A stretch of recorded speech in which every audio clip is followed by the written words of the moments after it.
You may have noticed something lately, and if you haven't noticed it, I'm going to tell you about it, which is this. A whole ton of Republican and Democratic elected officials in Washington have decided they've had enough, and they're either running for other offices or they are leaving Congress, the House, or the Senate entirely. In fact, as of today, there are 60 members of the House and Senate who will not be back come 2027. That is 51 members of the House and 9 senators who are out no matter what. Maybe they'll be in another office. Maybe they won't. Maybe they're just retiring. But there are 60, which is the most we have had this century. So in the last 25 years, this is the most retirements we have had in Congress. And there's a reason for that. And that's what I want to get into in this video, because I think the reason speaks to why we have the politics. I just noticed I have something weird in my hair. Why we have the politics that we have. So before I get into the reasons and a few more numbers, I want to do this, which is ask you to subscribe to my channel. I am independent. I am authentic. And I am here every day breaking down the news in politics that matters, identifying trends, breaking down breaking news, all those sorts of things. I'm your guy. I hope you hit subscribe. Okay, so as I said, we are at 60 retirements, 9 senators, 5 Republicans, 4 Democrats, 51 House members, 30 Republican House members are calling it quits compared to 21 Democrats. I'm going to talk more about that in a second, that gap. We are very close, even though we are in early February, we are very close to the recent record of House retirements, which is 52. So we're one away. There are 51 members not coming back.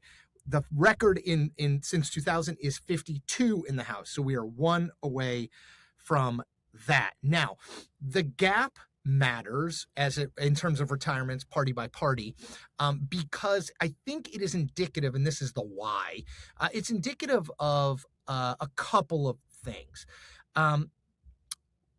First, I think broadly, this is true of both parties, it's not super fun to be in Washington these days. I mean, I like it, but being an elected member of Congress, I think, is a difficult thing, whether you're a Democrat or a Republican, right? We have seen the executive branch work to expand under Donald Trump, expand its power.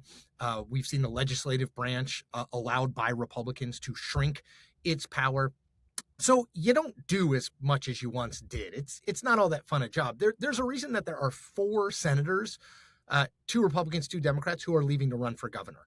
You have Amy Klobuchar in Minnesota, you have Michael Bennet in Colorado, you have Tommy Tuberville in Alabama, and you have Marsha Blackburn in Tennessee. They're all favorites, by the way, to win those races. But it's because being governor, I think, is more fun and interesting at this point than serving in Washington with a big, powerful executive and a much diminished legislative. So that's point one about all of the retirements. But I want to hone in on the fact that I said there are 30 Republicans retiring right now in the House to 21 Democrats. Now, in 2018, as I said, there were 52 total House retirements, so one more than we have currently.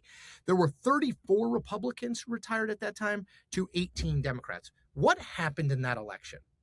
I'll tell you, because you may not remember what happened in that election. Democrats won 40 seats in the House and retook the majority. I think what you saw then is something akin to what you're seeing now. Members of Congress are not dumb, and they are particularly not dumb about reading the political tea leaves. And I think a lot of Republicans right now are looking at the 2025 special election results, the early 2026 results in state Senate races, state House races, the occasional special election, and saying, oh boy, like there's a wave coming here. And yeah, I might have been in a district that Donald Trump won by 8 points, and I thought in 2024, and I thought, well, I'll just coast to re-election, but actually maybe I've got more problems than I might think, and I don't really want to end my political career or end this chapter of my political career on a loss. I want to end it when I want to end it. I'll give you an example. Last week, Barry Loudermilk, member of Congress, Republican from Georgia, probably not someone you've heard of unless you live in Georgia or in his district. It's a Trump plus 12 district. It's someone who should be fine. But my guess is he looks at the Democratic overperformance in special elections in 2025 and early 2026. And he says, whoa, God, Democratic overperformance is like 13, 14, 15 points. So that is the Democratic candidates in these places are doing 13, 14, 15 points better than Kamala Harris did in these places. Man, I don't know. Like, this could be a problem for me. And like, it's not that, as to my previous point, it's not that fun even being in the majority in the House. We don't do all that much. You've seen a lot of House members, Republicans, express their discontent with how little gets done. That's from Lauren Boebert to Marjorie Taylor Greene to Elise Stefanik.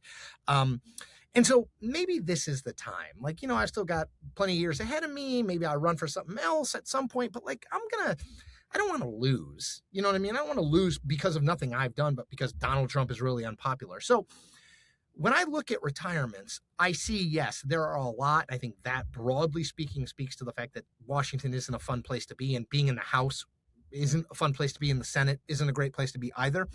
Although I'd rather be in the Senate than the House.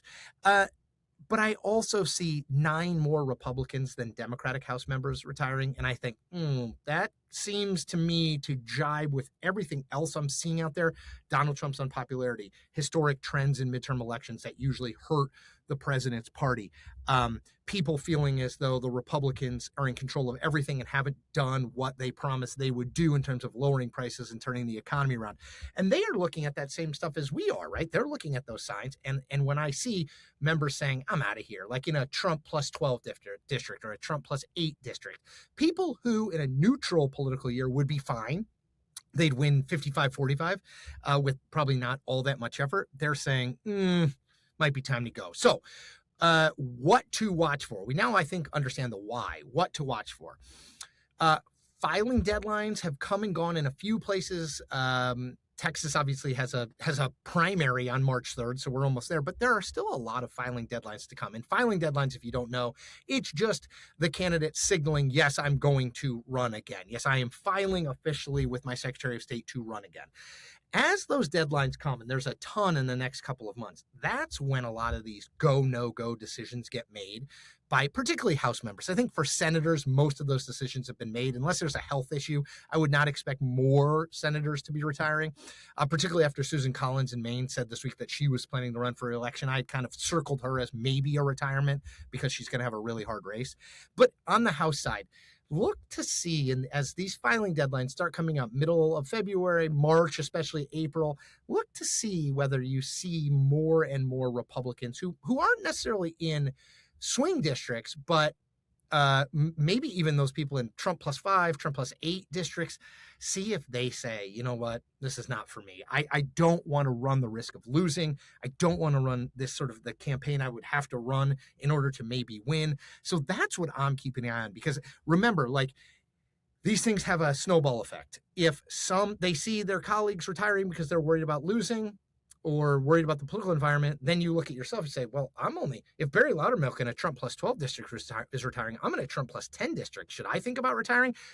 They snowball on each other, and that could put Republicans, I think, in a really dicey spot as they try to not just, I think it's very unlikely they hold the House majority, but as they try to keep it manageable, right? They need to be in a manageable minority, meaning that in 2028, they have a chance, if they do lose the majority, as I expect them to in 2026, they have a chance to come back and retake it in 2028. And if you lose 30, 40, 50 seats, obviously that makes it more difficult. All right, that's it for me. As I said before, I hope you subscribe. Independent, authentic, here every single day. I also hope you like and comment on this video, which helps me with the YouTube algorithm among people who aren't subscribers.